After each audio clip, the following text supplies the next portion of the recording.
ॐ भगवते वासुदेवाय नमः। ॐ विष्णुवषट्कारो भूतभव्यभवतो प्रभु भूतकृत भूतभृत भावभूतात्मा भूतभावनो पुतात्मा परमात्मा च मुक्तान परमगति अव्यय पुरुष साक्षी क्षेत्रज्ञ अक्षर एवोच्चे योगो योगविंदा नेता प्रधान पुरुषवर नरसिंहम पपू श्रीमान केशव पुरुषोत्तम सर्व शिवस्थानुभूतादिनिधि अव्यय संभो भावनो भतात्रा प्रभो प्रभु ईश्वर स्वयंभू शंभुवादित्य पुष्कराशो महाश्वन अनादि विधानुधाता विधाता धातुरुचित्यम् अप्रमयो हशिकेश पद्मनाभो अम प्रभु विश्वकर्म अनुष्ठता साविष्टि स्थाविरो ध्रुव अग्राय शाश्वत कृष्णलोहिताक्ष प्रतप्रतदिन प्रभु त्रिकुटबा धाम पवित्र मंगलपर ईशान प्राणद प्राणुज षष्ठ श्रेष्ठ प्रजापति हिरण्यग्रभो भूग्रभो माधवो वसुसदन ईश्वरो विक्रमी धन्वी मेधावी विक्रम क्रम अनुत्तो दुरादर्श व्याल कृतज्ञ कृत्यात्मवान सुरेश चरण शर्म विश्वरेत प्रजाभव अहसासुर व्याल प्रत्यय सर्वदर्शनमा अज सर्वेश्वर सिद्धि सिद्धि सर्वाद अच्युत वृषाकपि अमयात्म सर्वयोग विनिनृत्यस्य वसुवासमना सत्यसात्म संमित सम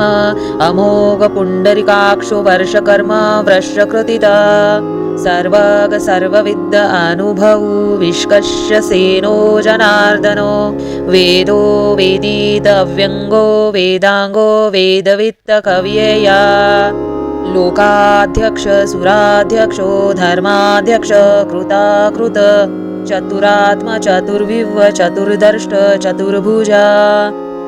भ्रातृष्णु भोजन भोक्ता सहि विष्णु जगतदीज अनोघ विजयो जेता विश्वयोनि पुनर्वस्वा वैद्यो वैद्य सदा योगी विरहा माधधो मथुना अतीन्द्रियो महामायो महाउत्सवो महाबल महाबुद्धि महावीर्यो महाशक्ति महाधूति अनिधेश्य वपुविमानमयोत्मा महाबल महाद्रिकृति वैद्यो वैद्य सदा योगी विरह ममधो मधु अतीन्द्रियो महामायो महोत्सहो महाबल महाबुद्धि महावीर्यो महाशक्ति महाधृति अनिर्देश्य वपु श्रीमान अमयोत्मा सहाद्रीकृता महेश्वासो महीभर्ता श्रीनिवास संतगति अनिरुद्ध सुरांदो गोविंदो गोविंदपति मरीच दमनो हंस सुपर्णो भुजगोत्तम हिरण्यनाभ सुतापा पद्मनाभ प्रजापित मरीच दमनो हस सुपर्णो भुजगोत्तम हिरण्यनाभ सुतापा पद्मनाभ प्रजापति अमृत्य सर्वदृक् सिंहसन धाता संधिमान स्थिर अजो दुर्मशर्ण शास्ता विष्णोत्मात्मा सुराहृहा गुरु गुरु तमो धाम सत्य सत्य पराक्रम निमिषो अनिमिष साग्विवाचस्पति उदाधिरा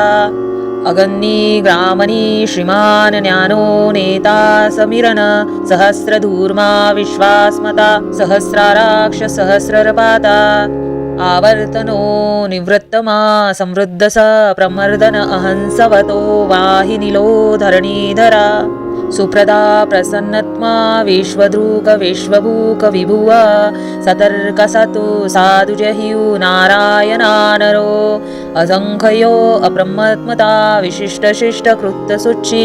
सिद्धार्थ सिद्ध संकल्प सिद्ध सिद्धि साधना वृषावि वृषाभो विष्णुवक्रता वशोदरः वर्धनो वर्धमाचास्य विविक्तश्रुतिसागरा सुभुजो दुरर्धो वाग्मी महेन्द्रो वासुदेव वासुनोकरूप बृहद रूप शिष्टिष्ट प्रकाशना ओज तेजो धुरीधर प्रकाश आत्मा प्रतापना रुद्ध स्पष्टक्षरो मंत्रचंतृषि भास्कर विदु अमृताश्वेतो भानुशशबिन्दुसुरेश्वर औषध जगत सेतु सत्य धर्म पराक्रम भूत भव्य भूतमनाथ पवन पवन अनकल कामहा कातकर्त कांत काम कामप्रद प्रभु युगधिकृत युगार्तो कैमनि महाशन अदृश्य व्यस्तश्च सहस्राजित अंजनिता ईष्टो विशिष्ट विशेष्ट शिखण्डि नहुष वृषभ क्रोधः क्रोधकृत कर्त विश्व बहुमहिधर अच्युत प्रतीत प्राण प्राणदो वसावासुजन अमापनिधिरिष्टधाम अप्रतम प्रतिष्ठतः स्कंद स्कंद धुरो धूर्य वरदो वायुवान वासुदेव बृहत भानु आदिदेव पुरंदर अशोक तारण तार शूर शैरी जिनेश्वर अनुकल शर्तवर्त पद्मे पद्मनाभिनेक्षणा पद्मभुवो अरविंदाक्ष पद्मगर्भ क्षीरभृत महिषा रुद्धो बुद्धात्म महाक्षो गरुडाध्वज अतुल शरभो भीम समयोज्ञ हरिवीरः सर्वलक्षण लक्ष लक्ष विलासिनी सिमिय जयन्ता अतुल शोभ शुभ समयज्ञो हरिवीरी सर्वलक्षण लक्षोग्य लक्ष्मीवान सिंहत जयन्ता विरोक्षरोहितो मार्गो हेतु दामोदर सह महिधो महाभागो वेगवान अतिशानना अद्भुवक्षोनो भूदेव श्रीगर्भ परमेश्वर करणाकारण कर्ता विकर्ता गहनो गुहा व्ययायु व्यवस्थान स्थान स्थानदो वृद्ध पररदिष्ट परस्पष्ट तुष्ट पुष्ट शोभेक्षणो अद्भुत वशनो भूदेव श्रीगर्भ परमेश्वर कारण कारण कर्ता विकर्ता गहनो गुहा रामो विरामो विराजो मार्गो नेनो नयो नयन वीर शक्तिमांत श्रेष्ठ धर्मो धर्म विदुतम वैकुंठ पुरुष प्राण प्राणद प्रणव प्रथु हिरण्यगर्भ शत्रुघ्नो व्याप्तो वायुरोक्षज ऋतु सुदर्शन काल परमेष्टि परिग्रह उग्र सत्वसरो दक्षो विश्रामो विश्वदक्षिणा विस्तार स्थावर स्थानु प्रमाण बीजवेयम अर्थो अनर्थो महाकोशो महाभोगो महाधन अनिवर्णन स्थायिष्टो अभुधर्म पियो महामख नक्षत्र नेमिक नक्षत्र क्षमधाम सहिना यज्ञ युजो महेश चक्र संत्र संतागति सर्वदशी विमुक्तमा सर्वज्ञ ज्ञानमुक्ततम सर्वद्रुत सुख सूक्ष्म सुघोष सुगध हदयत मनोहरो जित क्रोध वीरबाहु उदाहरणान्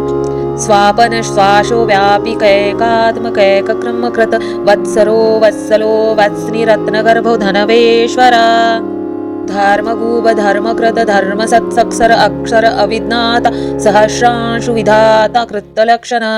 गभस्ति नेमि सत्वस्थहींसो भूत महेश्वर आदिदेव महादेव देवो देव भृगद गुरु उत्तरो गोपी गोर्ता ज्ञानगम्य पुरातन शरीर भूत दोक्ता कपीन्द्रो भूरि दाक्षिणा सोमपो अमृतमोम पुरुषितजित पुरुषोत्तम विनयोजय संत्यदा हर्षता सांत्वनपतिये जीवो निययिता साक्षि मुकुंदो अमिताकृकम अभंशो निरात्मता मह्योदश्योऽन्ततकम् अजो महाई स्वभायो जितामित्र प्रमोदम आनंदो आनंदनो दन्न संत्य वित्रकृमा महर्षि कपिलाचार्य कृतज्ञो कमोदिनीपति त्रिददर्श धामक्षो महाशृंग कृतात्कृतम् महावरो गोविंद सुषेण नककांत गदीगृयो गंभीरो गुहोन गुप्तचक्र गदाधरः वेद स्वांगो जित कृष्ण दृढ कृष्ण संक अच्युत वरुणो वारुणो वक्ष पुष्करो महामना भगभाव भगहानि वनमालि हलातु युध आदित्य ज्योतिरादित्य श्री विष्णु गतिगतनम सुगंधवा खंड परुष दार्शन द्रो द्रविणपद दविस्पर्श सर्वदृक् व्यासो वाचस्पति योजिनो जना त्रिमास सागम साम निर्वाण भोजस शीर्षक सान्य संस्कृत चचत शांतो निष्ठा शांति परायम शुभांग शांति दस्रष्ट मुकुद कुलवेश गोहितो गोपाति गोप्ता वृक्षभाक्षो वृषप्रिया अनिर्वत्ति विष्णुत्ता संक्षिप्ता क्षेत्रकृतम शिवो श्री सत्वक्षा श्री श्रीपति श्रीमंतावरः श्रीद श्रीश श्रीनिवास श्रीनिधि श्रीभवन श्रीधर श्रीकर शय्य श्रीणम्मलोकशय्या स्वक्ष स्वंग शान्तदो नन्दिज्योत गणेवर्षनं विजतात्मा विधयात्मा सात्किचिन्द्रिया संशया उर्णीद सर्वत सुरक्षिच्छा शाश्वत स्थिर शुशोभया भूषणो भुविकर्षोकशोकनाय अर्चिष्मा निर्चित कुम्भो विश्वधत्मा विशोधन निरुद्धो प्रतिरथ प्रतुनो मितविक्रमा कालमोहिना वीरशैरु सूरजश्वेर त्रिकालोत्मका त्रिकोलेश केशव कोशहरि कामकपाल कामिकान्त कृतागम निशर्द विष्णुपूर्वी विरोनन्तो धनञ्जया ब्रह्मो ब्रह्मकृतकं ब्रह्म ब्रह्म ब्रह्मविदः ब्रह्मविद ब्रह्मणो ब्रह्मणि ब्रह्मोऽग्नि ब्रह्माणप्रिये महाक्रमो महाकर्म महातेजा मोहरग महाकृत महामार्वेज महायज्ञो महाहवी स्तव्य स्वप्रतीय स्तोत्र स्तुति स्त्रोत प्राणीय स्पूर्णपुरातीय पूर्णपूर्णकर्तिमाय मनोज तीर्थो वासु सुप्रदाय वासुदो वासुदेव वसुस्वर्ण महाहवियाय सदीत सक्रतीत सत्ता सद्बुदित सत्परायण शूरसेन युद्धश्रेष्ठ सन्विवास सुयामुन भूतावासु वासुदेव सर्वसुनिलो अनल दपहर्व दपर्व दृष्ट धरलोक्ष अथा परिजात विश्वमूर्ति महामूर्ति दीपमूर्ति अमूर्तिमान अनेम मूर्ति व्यस्त शतमूर्मिलि शतानन ऐकोनोक स्वताकित सततत पद्मनुभवं लोकबन्धु लोकनाथ माधो भक्तवत्सला सुवर्णहर्णो महेमांगो वर्णंग चंदनागति विराह विष्णु शून्यघात शीलचल अमानिनादनो मान्य लोक स्वामी त्रिकोलाद सुमेधा मेधजन्य सत्यमेधा धराधरा तेजो वृषो विद्युद्धर सर्वशास्त्रभृंग वरप्रग्रहो निग्रहो व्यग्रहो नौकशृंगो गदाग्रजः चतुर्मूर्ति चतुर्बाहु चतुर्विव चतुर्गति चतुरात्मा चतुर्भाव चतुरदावितेकापनः समार्तो निवृत्तात्मा दुर्जयो दूरक्रीम दुर्लभगो दूरदुर्गो दुरावास दुराहिता शुभांगो लोकसारंग संतुस्तावर्धन इंद्रकर्म महाकर्म कृतकर्म कृतागमे उद्धव सुंदर सुंदरत्र प्रभा सुलोचन अर्कुवासजन शृंगी जयंत सर्वजित जययो सुवर्ण बिंदु क्षरो भव्य सर्ववागीश्वर महादेव महागर्तो महाभूतो महानिधि मुकुंद कुंदर कुंदपर्ज पावन अनिल मृन्मृतशा अमृतपु सर्वज्ञ सर्वमुखतोः सुलभ सुवद सिद्धि शत्री जिष्णुस्थापन न्यायकृतो औन्दुबरो अश्वस्थ चानुराध्र शनुद्दान सहस्रचर्तित सप्तजिह्वा सप्तसौधा सप्तवाहन अधृतध्रयो स्वयं प्रांगशो वंशवर्धनम अनुब्रहत कृशस्थूलो गुणभुर्गिनो महानम अतुर्चघनो चित्यो यो भयोकृत भयानशयो भारकृत्य कथितो योगी योगिश सर्वगादनम आश्रमश्रम सामाक्ष सूर्णोच वायु अवाहनयो सत्वान सात्विक सत्य सत्यधर्मपारायण अभिप्रियाय प्रियार्व अर्व प्रतिकृत्य प्रतिवर्धन विहासः ज्योतिसुरुचित्त भव भीभु रविवर्चिनो सूर्यसाविता रविलोचन अनन्तो हतुभुक्ता सुखदो नौक्य गजरा अर्मितवन्ना सदामर्षि लोकधिष्ठाम भूतः सनात सनातम कपिल कपिव्यय स्वास्तीत स्वाकृतीत सस्ति सस्ति भावक स्वास्ति दक्षिणा अरोद्र कुंडली चक्री विक्रमयूर्जित शासन शब्दगीत शब्दसह शरीर शर्विकर अक्रूर पेशलो दाक्षिण दक्षिणावर विद्धोत विधभय पुण्यश्रमण कीर्तन उषातरुण दुष्करिता पुण्यो दुष्पर्शरान विराह रक्षण संतो जीवन पर्यस्थिता अनंतरूपो अनंतश्री जितन्मन्यो भयापह चतुर्शंगो गंभीरात्मता विदोषो व्यापिदोषो दशः अनिर्भुवर्भुवो लक्ष्मी सुवीरो रुचिरागंध जननो जन जन्माद्री भीमो भीम पराक्रम आधारीलियो धाता पुष्पास प्रजागर उद्वर्ग सत्पथार प्रनाद प्रणवपनः प्रमन्न ब्रह्मनिलय भ्रानदूष प्रमाणजीव सत्व विकेत्मा जन्म मृत्यु जरागित भूर्भुव स्वरास्तरः सविता प्रतिमः यज्ञो यज्ञपर्जित्वजा यज्ञोज्ञ यज्ञवाहना यज्ञभूत यज्ञकृत यज्ञभूक साधन यज्ञकृत्तय यज्ञगुह्य मन्नमनाद एमच्च आत्मयोनि स्वयंजातो वैशाखमासगायन देवकीनंदन स्पष्टाक्षितिची पापनाश शृंखभृग चक्रिशायदा गदाधर रथागपनिभोक्ष सर्वहरण्यधायु सर्वप्रहारनायुध्य ओम नमः इति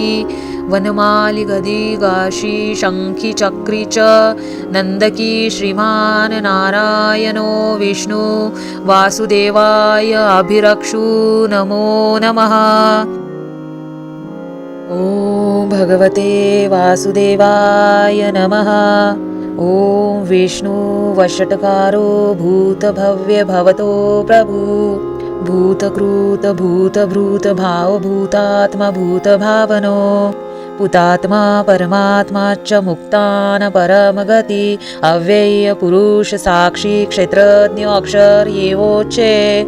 योगो योगविंदा नेता प्रधान पुरुषवर नरसिंहम पपु श्रीमान केशव पुरुषोत्तमा सर्व शर्व शिवस्थानुभूतादि निधि अव्यय संभो भावनो भतात्रा प्रभो प्रभु ईश्वर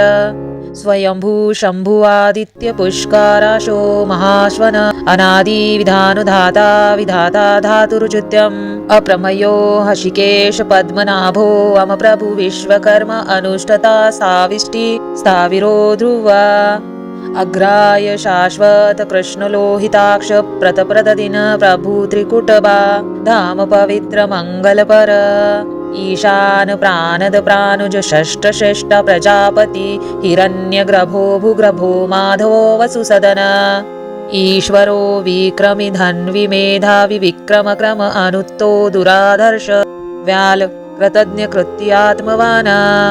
सुरेश चरण शर्म विश्वरेत प्रजाभव अहसासुर व्याल प्रत्यय सर्वदर्शनामा अज सर्वेश्वर सिद्धि सिद्धि सर्वाद अच्युत वृषाकपि अमयात्म सर्वयोग विनिवृत्तिस्य वसुवासमना सत्यसात्म संमित सम अमोघ पुंडरीकाक्षो वर्षकर्म वृषकृतिता सर्वग सर्वविद्द अनुभव विष्कस्य सेनो जनार्दनो वेदो वेदीत अव्यंगो वेदांगो वेदवित्त कव्यया लोकाध्यक्ष सुराध्यक्षो धर्माध्यक्ष कृताकृत चतुरात्मा चतुर्विव चतुर्दष्ट चतुर्भुजा भ्रातृष्णु भोजन भोक्ता सहि विष्णु जगतदीज अनोघ विजयो जेता विश्वयोनि पुनर्वस्वा वैद्यो वैद्य सदा योगी विरहा माधतो मथुना अतीन्द्रियो महामायो महाउत्सवो महाबल महाबुद्धि महावीर्यो महाशक्ति महाधूति अनिधेश्य वपुविमानमयोत्मा महाबल महाद्रिकृति वैद्यो वैद्य सदा योगी विरह ममधो मधु अतीन्द्रियो महामायो महोत्सहो महाबल महाबुद्धि महावीर्यो महाशक्ति महाधृति अनिर्देश्य वपु श्रीमान अमयोत्मा सहाद्रीकृता महेश्वासो महिभर्ता श्रीनिवास संतगति अनिरुद्ध सुरांदो गोविंदो गोविंदपति मरिच्छ दमनो हंस सुपर्णो भुजगोत्तम हिरण्यनाभ सुतापा पद्मनाभ प्रजापित मरिच्छ दमनो हस सुपर्णो भुजगोत्तम हिरण्यनाभ सुतापा पद्मनाभा प्रजापति अमृत्य सर्वद्रक् सिंहसन धाता संधिमान स्थिर अजो दुर्मशर्ण शास्ता विष्णोत्मात्मा सुराहृहा गुरु गुरु तमो धाम सत्य सत्य पराक्रम निमिषो अनिमिष साग्विवाचस्पति उधाधिरा अगन्नी ग्रामणी श्रीमान ज्ञानो नेता समिरन सहस्रधूर्मा विश्वास्मता सहस्राराक्ष सहस्रपाता आवर्तनो निवृत्तमा समृद्ध स प्रमर्दन अहंसवतो वाहिनिलो धरणीधरा सुप्रदा प्रसन्नत्मा विश्वद्रूक विश्वभूक विभुवा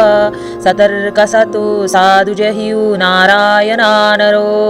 असंख्यो अप्रमत्मता विशिष्ट शिष्ट कृत सुचि सिद्धार्थ सिद्ध संकल्प सिद्ध सिद्धि साधना वृषाभो विष्णुवक्रता वशोदरः वर्धनो वर्धमाचास्य विविक्तश्रुतिसागरा सुभुजो दुरर्धो वाग्मी महेन्द्रो वासुदेव वासुनोकरूप बृहद रूपशिष्टिष्ट प्रकाशना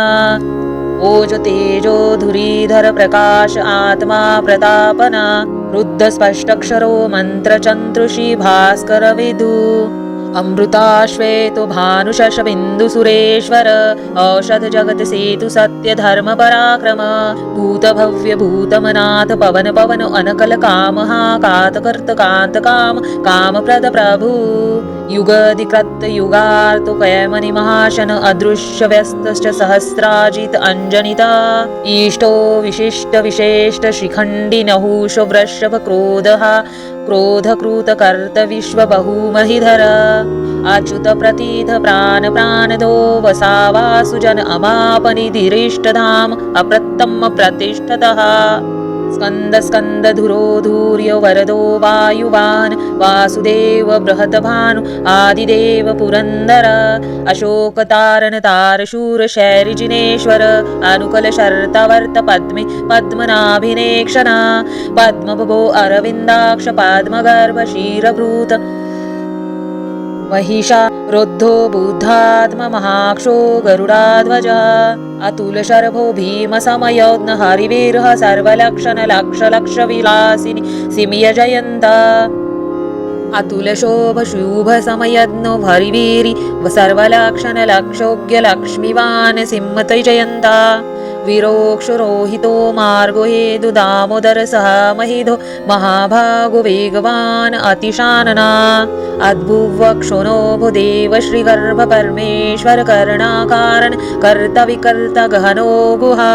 व्ययायु व्यवस्थान स्थान स्थानदो वृद्ध पररदिष्ट परस्पष्ट तुष्ट पुष्ट शोभेक्षणो अद्भुत वशनो भूदेव श्रीगर्भ परमेश्वर कारण कर्ता विकर्ता गहनो गुहा रामो विराजो मार्गो नेनो नयो नयन वीर शक्तिमांत श्रेष्ठ धर्मो धर्म विदुतम वैकुंठ पुरुष प्राणद प्रणव प्रथु हिरण्यगर्भ शत्रुघ्नो व्याप्तो वायुरोक्षज ऋतु सुदर्शन काल परमेष्टि परिग्रह उग्र सत्वसरो दक्षो विश्रामो विश्वदक्षिणा विस्तार स्थावर स्थानु प्रमाण बीजवेयम् अर्थो अनर्थो महाकोशो महाभोगो महाधन अनिवर्णन स्थायिष्टो अभुधर्म पियो महामख नक्षत्र नेमिक नक्षत्र क्षमधाम सहिना यज्ञ महेश चक्र संत्र संतागति सर्वदशी विमुक्तमा सर्वज्ञ ज्ञानमुक्तदम् सर्वद्रुत सुख सूक्ष्म सुघोष सुगद हदयत मनोहर जित क्रोध वीरबाहु उदाहरणान् स्वापन श्वासो व्यापी कैकात्म कैकक्रम कृत वत्सरो वत्सलो वत्स्नि रत्नगर्भो धनवेश्वर धर्मगूप धर्मकृत धर्म सत्सक्षर अक्षर अविज्ञाता सहस्रांशु विधाता कृतलक्षण गभस्ति नेमि सत्वस्थहिंसो भूत महेश्वर आदिदेव महादेव देवो देव भृगदगुरु उत्तरो गोपी गोर्ता ज्ञानगम्य पुरातन शरीर भूत दोक्ता कपीन्द्रो भूरि दाक्षिणा सोमपो अमृतमोम पुरुषितजित पुरुषोत्तम विनयोजय संत्यदा हर्षता सांत्वनपतिये जीवो निययिता साक्षि मुकुंदो अमिताकृकम अभंशो निरात्मता मह्योदश्योऽन्ततकम् अजो महाई स्वभायो जितामित्र प्रमोदम आनंदो आनंदनोदन्न संत्य वित्रक्रम महर्षि कपिलाचार्य कृतज्ञो कमोदिनीपति त्रिददर्श धामक्षो महाशृंग कृतात्कृतम् महावरो गोविंद सुषेण नककांत गदीगृयो गंभीरो गुहोन गुप्तचक्र गदाधरः वेद स्वांगो जित कृष्ण दृढ कृष्ण संक अच्युत वरुणो वारुणो वक्ष पुष्करो महामना भग भाव भगहानि वनमालि हलातु युध आदित्य ज्योतिरादित्य श्री विष्णु गतिगतनम सुगंधवा खंड परुष दार्शन द्रो द्रविण पद दविस्पर्श सर्वदृक् व्यासो वाचस्पति योजिनो जना त्रिमास सागम साम निर्वाण भोजस शीर्षक सान्य संस्कृत छछत शांतो निष्ठा शांति परायम शुभांग शांतीद स्रष्ट मुकुद कुलवेश गोहितो गोपाति गोप्ता वृक्षभाक्षो वृषप्रिया अनिर्वत्ती विष्णुत्ता संक्षिप्ता क्षेत्रकृतमशिवो श्रीसत्वक्षा श्रीपती श्रीमंतावरः श्रीद श्रीश श्रीनिवास श्रीनिधि श्रीभवन श्रीधर श्रीकर शय्य श्रीणम्मलोकशय्या स्वक्ष स्वंग शान्तदो नन्दिज्योत गणेवर्षनं विजतात्मा विधयात्मा सात्किचिन्द्रया संशया उर्णीद सर्वत सुरक्षिच्छा शाश्वत स्थिर सुशोभया भूषणो भुविकर्षोकशोकनाय अर्चिष्मा निर्चित कुम्भो विश्वधत्मा विशोधन निरुद्धो प्रतिरथ प्रतुनो मितविक्रमा कालमोहिना वीरशैरु सूरजश्वेर त्रिकालोत्मका त्रिकोलेश केशवकोशहरि कामकपाल कामिकान्त कृतागम निशर्द विष्णुपूर्वी विरोनन्तो धनञ्जया ब्रह्मो ब्रह्मकृतकं ब्रह्म ब्रह्म ब्रह्मविदः ब्रह्मविद ब्रह्मणो ब्रह्मणि ब्रह्मोऽग्नि ब्रह्माणप्रिये महाक्रमो महाकर्म महातेजा